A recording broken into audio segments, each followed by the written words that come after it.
어느 날 한 여자를 만났습니다. 굉장히 성공한 이제 커리어 우먼 청와대 대변인 준비를 위쪽에서 하라 그랬다고. 우와. 검사라고 그래서요. 아주 집요한 집착한 부분이 보였어요. 문양 밑에 대검찰청 꼭. 그녀의 직업은 검사. 와, 정말 이럴 일이 정말 나한테 생길 수가 있나. 정말 드라마에서만 보던 이런 일이 나한테 생기나. 제가 홀렸던 것 같아요. 대체 무슨 일이 있었길래.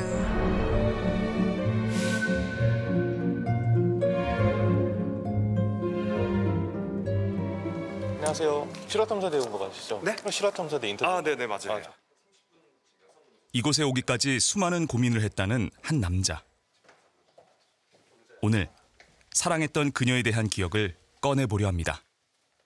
2021년도 3월 초에 틴더라는 데이트 어플을 통해서 만났어요. 이제 인연이라고 생각을 했죠. 그렇게 데이트 어플을 통해서 만났지만 요즘 뭐 데이트 어플 많이들 사용하죠. 맞아요.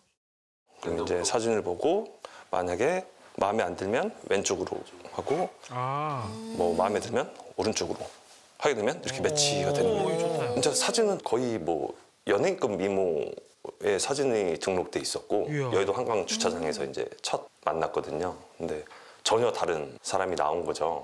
사진이랑 좀. 소개팅 어플에 등록된 사진과 실물은 다소 달랐던 그녀, 고소윤 씨. 자기가 공무원이라고 그랬고요. 제일 처음에는. 제가 무슨 공무원이냐라고 물어보니 자기가 그 서울중앙지검 특수부 검사라고 얘기를 했고 네, 신분증도 보여주고 검사 신분증 그 목걸이에 걸어 다니는 거 있잖아요. 그녀는 사법고시를 패스한 특수부 검사라고 자신을 소개했습니다. 지적인 매력에 시원시원한 성격까지 그녀와 대화를 이어나갈수록 자꾸만 운명이라는 생각이 들었습니다. 대화가 정말 잘 통했나 봐요.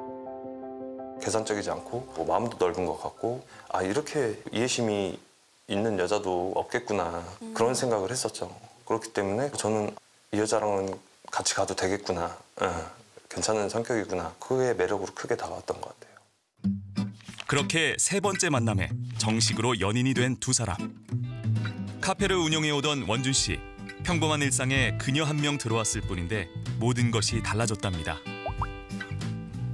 연애할 때 막 또 밥 사진 보내는 저건 왜 저래요? 아니 보여주고 싶잖아요. 혼자 먹으면 안 돼요? 어이구. 아유. 자기님, 여보님 뭐 깨가 쏟아지네요. 그러니까요. 엄청 행복해 보이는데요? 오. 그녀는 특히 일에 대한 열정이 남달랐다는데요.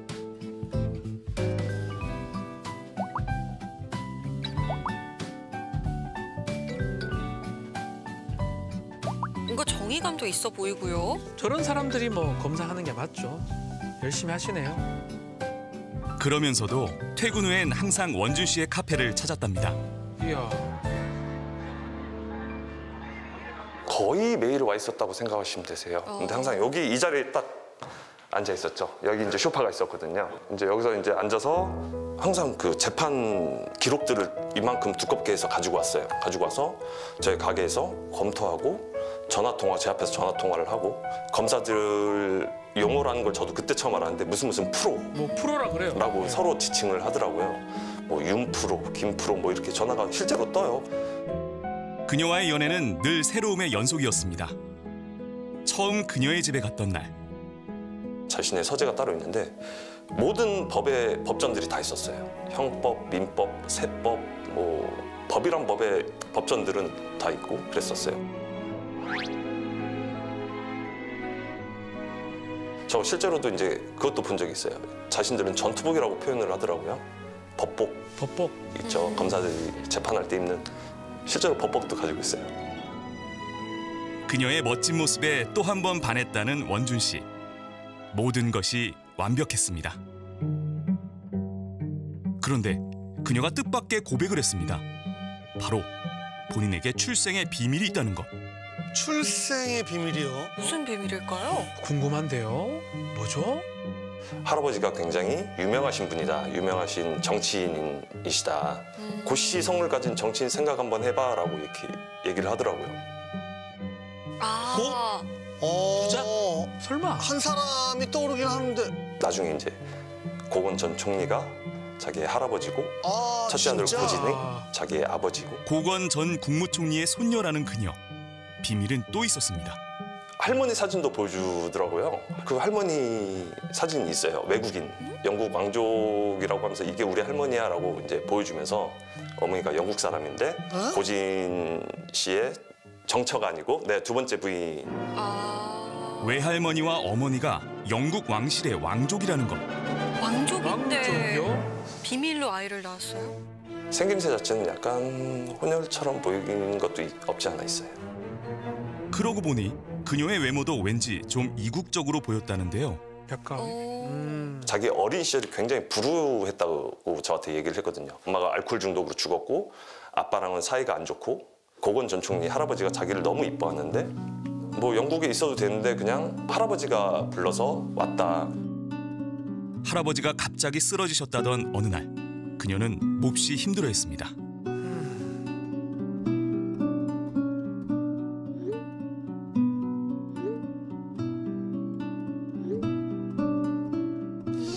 사실 저럴 때는 또 뭐 남자친구가 큰 힘이 되죠. 저 정말 많이 힘들죠, 저럴 땐. 그녀의 복잡한 가정사에 놀란 것도 잠시. 영어 계좌가 있었고요. 그러니까 영어로 된 영국 어카운트라고 설명을 하면서 계좌도 보여줬었어요. 생전 처음 보는 큰 액수였습니다. 영국 왕실과 할머니로부터 많은 재산을 상속받았다는 그녀. 아, 글쎄 뭐가 조금씩 이상한 느낌이 드는데. 조금 이상하긴 그러니까요. 한데. 앞으로 할아버지에게 받게 될 유산도 상당하다고 했습니다. 데이트를 하게 되면 뭐 10대나 뭐 이런 거를 너무 서슴없이 돈을 쓰더라고요. 아, 재력이 좀 있구나. 그러던 어느 날 그녀가 결혼하자는 말을 먼저 꺼내왔습니다. 그렇게 평생을 약속하게 된 두 사람. 사랑하는 그녀를 정식으로 가족에게 소개했습니다.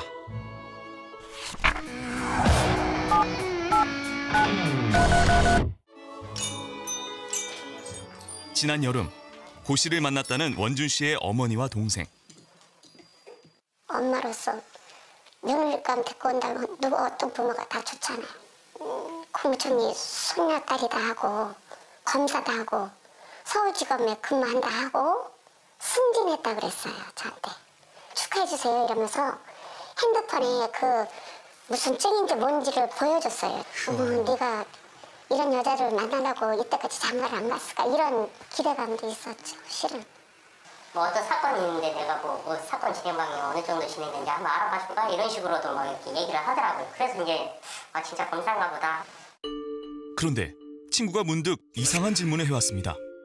진짜 검사 맞았다 그러는 거예요. 진짜 검사 맞아? 다 알아봤어? 근데 이 친구의 와이프가 변호사인 거죠. 야, 저기 물어봐봐. 진짜 검사면 이제 확인 한번 해봐. 딱 그러더라고. 있을 거다. 이런 검사가. 그녀를 추호도 의심하지 않았다는 원준 씨.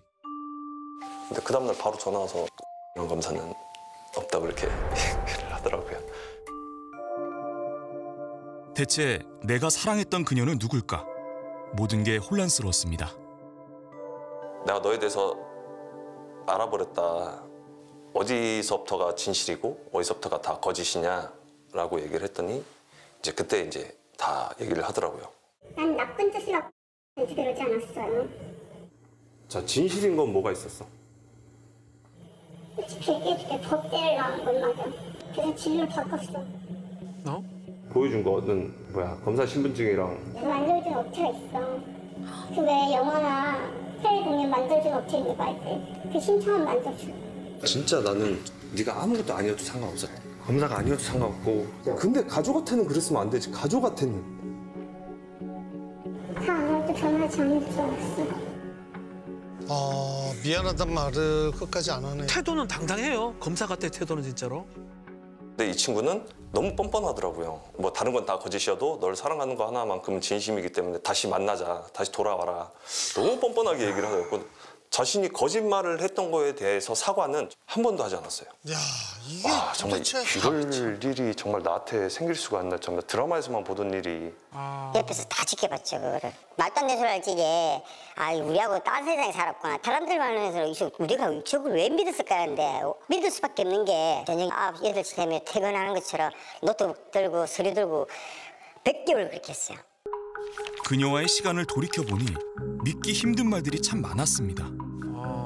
자신이 이제 작가라고 저한테 얘기를 했었거든요. 슬기로운 감방 생활이라는 드라마도 자기가 집필을 했고 검사가요? 대신 작가 이름은 딴 사람이 올라가 있고 왜냐하면 자기가 검사기 때문에 겸직을 하면 안 된다. 고 씨는 참 다재다능한 사람이었습니다. 잠깐만, 또 FBI 또 왜 나오죠? 그다음에 자신이 미국에서 유학을 했을 때 FBI 참 너무 많이 가는 것 쪽도 같은데요. 자기가 일을 한 적이 있다. 그래서 FBI 신분증도 가지고 다니더라고요. FBI 신분증도 있어요? 직업이 몇 개입니까? 고 씨의 수많은 이야기 중 과연 진실은 있을까? 진실 혹은 거짓. 고 씨의 주장 중 거짓을 찾아라. 과연 당신이 선택한 거짓은? 고 씨가 아버지라고 주장했던 고건 전 국무총리의 아들 고진 회장. 혹시 씨라고 알고 계시는지 해서요. 잘 모르겠는데요. 씨 말로는 자기가 고진 회장님 두 번째 부인의 딸이라고. 아니 제 나이가 제가 61년생이거든요. 그러면 85년이면은 대학원 1학년 때가 그래요. 그때 어떻게 두 번째 부인이 있겠어요. 사실 무근입니다. 거짓. 어머나 완전 사기꾼이네요. 그거 완전 금시초문이에요. 있을 수가 없는 게 그건 거의 대본도 제가 썼고 그렇게 말을 하고 다니는 사람이 있어요?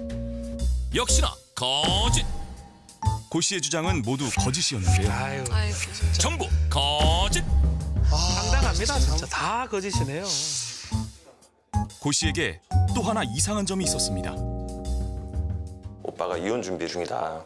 그러면서 이제 오빠랑 언니 사이가 안 좋기 때문에 그 딸이 오빠 딸이 우리 집에 거의 와 있다. 네, 그렇게 제일 처음에는 얘기를 했습니다. 초등학생 조카와 함께 살고 있었다는 고 씨.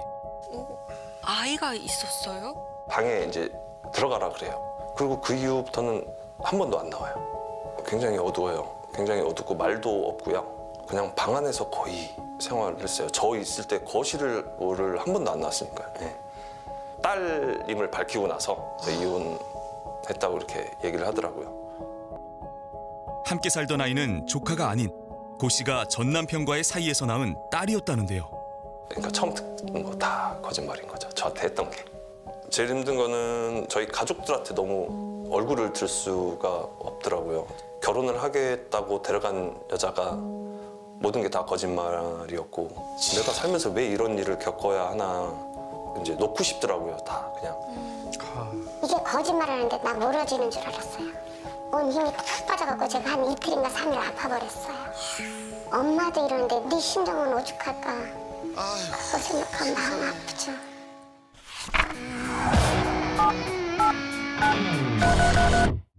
참 많은 것이 달라졌습니다.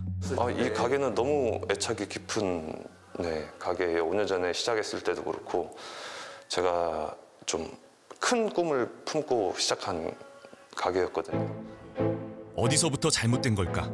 연인과의 사랑도 원준 씨의 꿈도 모두 이곳에 멈춰버렸습니다.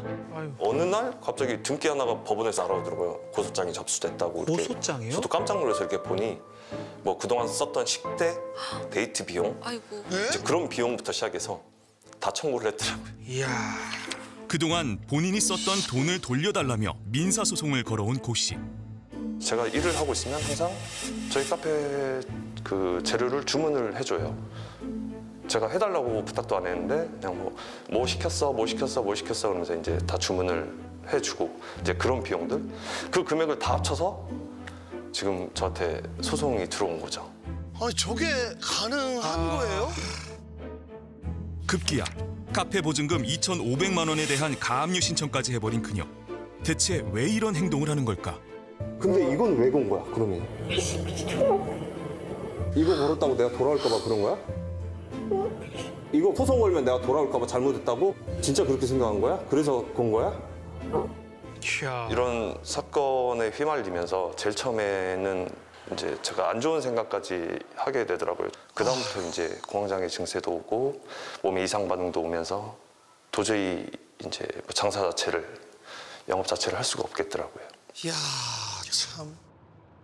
이 모든 일에 대한 그녀의 이야기를 들어봐야겠습니다. 네, 여보세요? 혹시 맞으세요? 어디세요? 저 MBC 실화탐사대 강성룡 PD라고 해요. 다름이 아니라 혹시 알고 계세요? 아니 무슨 말도 안 되는 무슨 MBC고 지금 너무 당황스럽거든요. 제가 무고죄로 같이 갖다 쳐놓기 전에요. 제가 쳐놓기 전에 이딴 전화 하지 마세요. 취재진임을 밝히자마자 전화를 끊어버린 고 씨.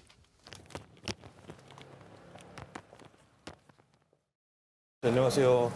저 MBC에서 나왔는데 가족 관계는 왜 거짓말하신 거예요? 미안한 거 없으세요? 남의 집이잖아요. 어떻게 증명하시면 될까요? 남의 집이잖아요. 근데 검사 자체는 왜 하신 거예요? 하시라고요. 검사 자체는 왜 하신 거예요? 범죄인 거 알고 계셨어요? 얼마 후 고 씨가 다시 모습을 드러냈습니다. 저 잠깐 말씀 좀 나누시죠. 선생님 하실 말씀 없으세요? 말씀을 좀 해주시면 좋을 것 같은데. 왜 자꾸 피하기만 하실까요? 거듭된 요청에도 그저 묵묵부답으로 일관하는 고 씨. 결국 그녀에게 답을 들을 수 없었습니다. 고 씨가 제기한 민사소송에 대한 조정재판이 열린 날. 3개월 만에 그녀를 다시 마주합니다. 고 씨에게 묻고 싶은 것들이 많았습니다. 오늘은 그녀와 차분히 대화를 나눠보려 하는데요. 난 진짜 이게 이렇게 소송까지 올 일인가 싶기도 하고. 다시 만나볼래? 다시 만나보려고? 난 당신 알아주길 바랬어, 우리 집 와서. 그래서 일부러 다 펼쳐놓은데 당신 뭐? 이것저것 뭘 펼쳐놨는데? 작가학교 졸업한 것도 상담인 거 일부러 다 펼쳐놨어. 나 그런 거 보고 당신 알아봐주길 바랬어. 내가 다른 건 더 잘하는 사람이라는 거 알아보길 바랬다고. 살려서 작가로 인정받으려고 그랬어. 정말로 잽쓰고 드라마 하면서. 작가로 인정받고 싶었다는 고 씨의 말. 그녀가 자신의 정체에 대해 남긴 유일한 단서인데요. 이곳에서 그 실마리를 찾을 수 있을까? 수업 들으신 적이 있으세요? 2007년 5월부터 시작해서 기초반까지 수료를 하시고 5개월 정도 수업 들으셨다고 보시면 될 것 같아요. 아주 오래전부터 드라마 작가를 꿈꿔왔다는 고 씨. 고 씨의 전공도 법학이 아닌 시나리오 극작으로 추정되는 상황인데요. 15년 전 사회초년생이던 고 씨와 함께 일했었다는 한 사람. 오랜 시간이 흘렀지만 고 씨를 기억하는 이유가 있습니다. 맞아. 죄송해요. 너무 똑같은 말을 해서. 이 친구 맞아요. 맞아요? 네, 맞아요. 얼굴... 2007년 한 방송 프로그램에서 작가로 일했었다는 고 씨. 해외에서 대학교를 나왔다 그러고. 그러니까 그때 당시에 할아버지하고 아버지가 정말 이 친구한테 정말 많은 거를 해줬다라고 얘기를 했었어요. 뭐 집에는 이런 뭐 3천 얼마짜리 뭐 가방이 있어? 뭐 이 시계는 할아버지가 대학교 졸업할 때 자기한테 사준 건데 2,400만 원짜리였고. 저희도 의아는 했죠. 아니 이렇게 잘 사는 애가 이렇게 작은 프로덕션에 왜? 그렇죠. 라는 생각을 했었거든요. 오래전부터 좀 허풍이 지금하고 똑같아요. 심했네요. 지금과 비슷한 이야기들이에요. 글을 쓰겠다며 3개월 만에 일을 그만뒀다는 고 씨. 결국 고 씨의 진짜 정체는 작가 지망생이었는데요. 아하. 최근까지도 인터넷을 통해 각종 드라마 대본을 구해온 고 씨. 정말 이 모든 게 그녀가 만들어낸 한 편의 드라마였던 걸까? 자기의 그 심리적 만족을 추구하는 그 과정에서 거짓말을 하는 거거든요. 권력을 추구한다라고 하는 그런 측면에서는 이제 검사라고 하는 거, 가문, 또 학벌 이런 것을 추구한다라고 하는 측면에서는 유력한 그 정치인의 손녀, 영국 왕실의 후손 이란 그 가상 세계를 만들어 놓는 거죠. 본인이 추구하는 것들 중에서 결핍되었다라고 하는 것과 연관을 해서 목표를 설정을 해놓는 그런 패턴을 보이고 있는 것 같습니다. 고 씨의 심리 상태는 어떨까? 우리가 보통 사람들이라면, 보편적인 사람이라면 죄책감을 느낀단 말이에요. 근데 그것이 거짓으로 드러났을 때 너무나 태연하게 여러 가지 이야기들을 하면서 자기 방어를 해요. 심지어는 그거를 방어하는 과정에서 상대에게 고소를 하거나 상대를 음해하는 행동도 하거든요. 근데 그것이 결국은 죄책감이라는 것을 못 느끼는 성향이 강하다. 반사회에서 인격 장애의 가능성까지도 우리가 추정해 볼 수 있다. 이렇게 보는 거죠. 자신이 무슨 짓을 하고 있는지 알았으면 좋겠어요. 네, 전혀 모르고 있는 것 같아요. 그거를 깨우쳐 주고 싶어요, 저는. 이 다음에 피해자가 절대 생기지 않아야 되니까